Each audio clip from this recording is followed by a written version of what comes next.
प्रधानमंत्री कैसा हो, नीतीश कुमार जैसा। अब अपना परेशानी वोट कर दीजिएगा आप नीतीश जी को, आप नीतीश जी के पक्ष में कर दीजिएगा। ऐसे बहुत से लोग हैं जो देश में चाहते हैं कि नीतीश जी प्रधानमंत्री बन जाए। आप भारतीय जनता पार्टी के स्पोक्स पर्सन की तरह क्यों प्रश्न पूछ रहे हैं?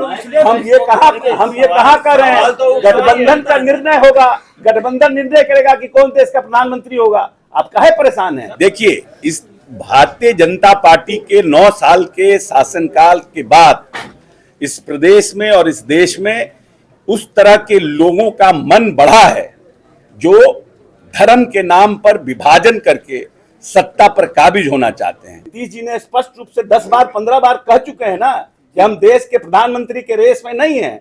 फिर ये बार बार सवाल क्यों पूछते हैं? अक्टूबर में दशहरा के बाद हम लोग पूरे 5 जो प्रमंडल है उसमें माननीय राष्ट्रीय अध्यक्ष जी का आम सभा करेंगे और 5 प्रमंडल में आम सभा करने के बाद नवंबर के महीने में नीतीश कुमार जी का रांची के मैदान में एक बड़ा कार्यक्रम, आम सभा का कार्यक्रम करने का हम लोगों का विचार बना है।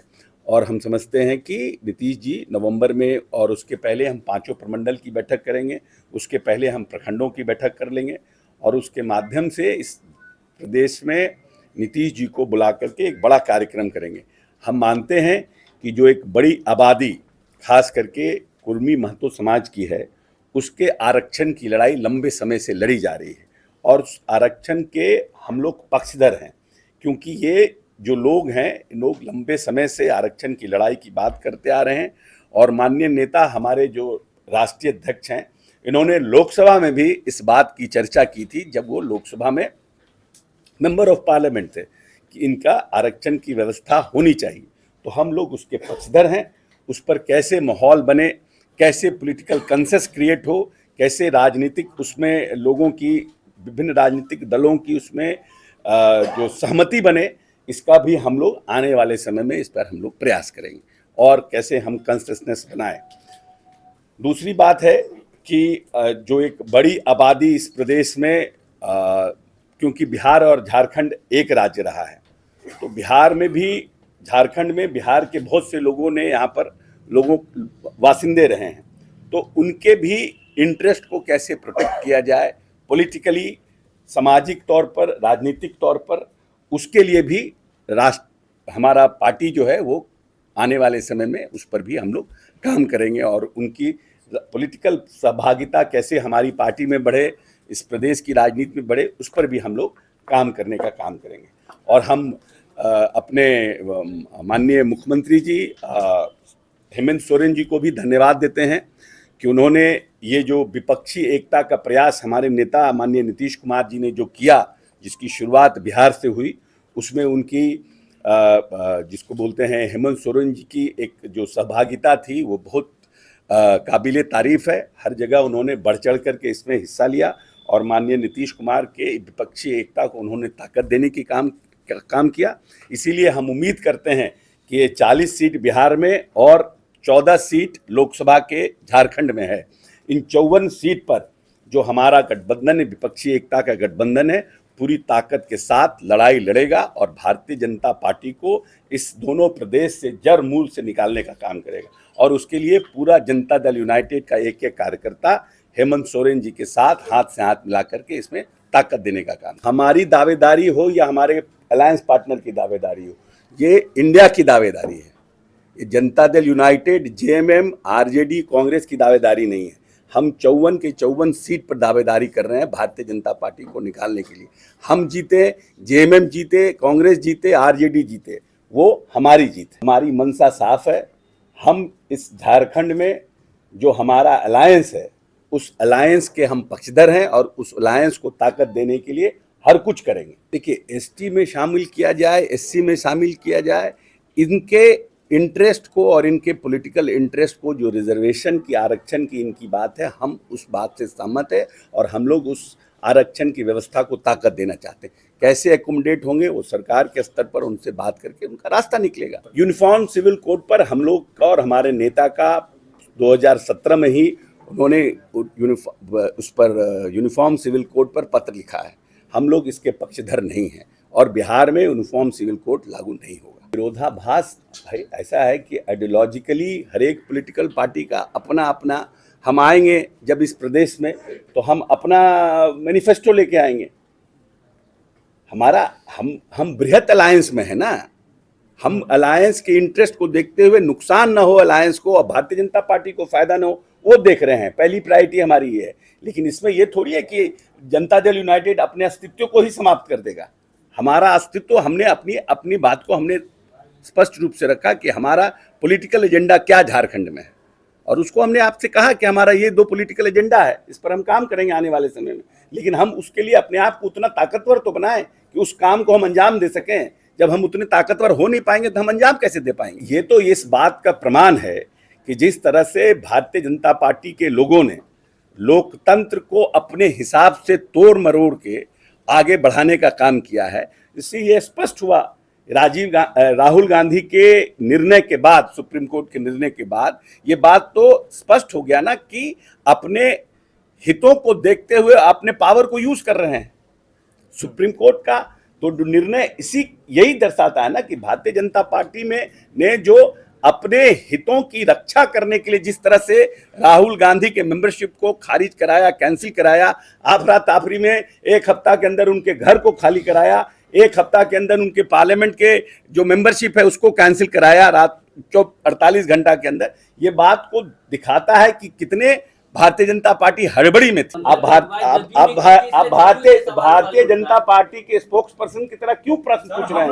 हम ये कहा कर रहे हैं गठबंधन का निर्णय होगा, गठबंधन निर्णय करेगा कि कौन देश का प्रधानमंत्री होगा। आप काहे परेशान हैं? नीतीश जी ने स्पष्ट रूप से 10 बार 15 बार कह चुके हैं ना कि हम देश के प्रधानमंत्री के रेस में नहीं है, फिर ये बार बार सवाल क्यों पूछते हैं? कार्यकर्ता का काम अपना है, नेता हमको बनना है प्रधानमंत्री, हम नहीं इच्छा रखते हैं, स्पष्ट रूप से हमने कहा, नीतीश जी ने स्पष्ट रूप से कहा।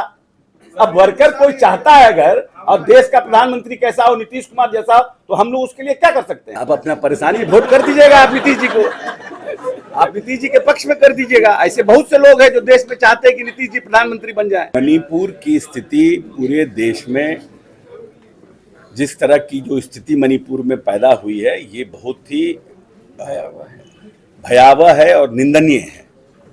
और बार बार भारतीय जनता पार्टी के लोग इस बात की चर्चा करते हैं कि जहां डबल इंजन की सरकार होती है वहां स्थिरता होती है।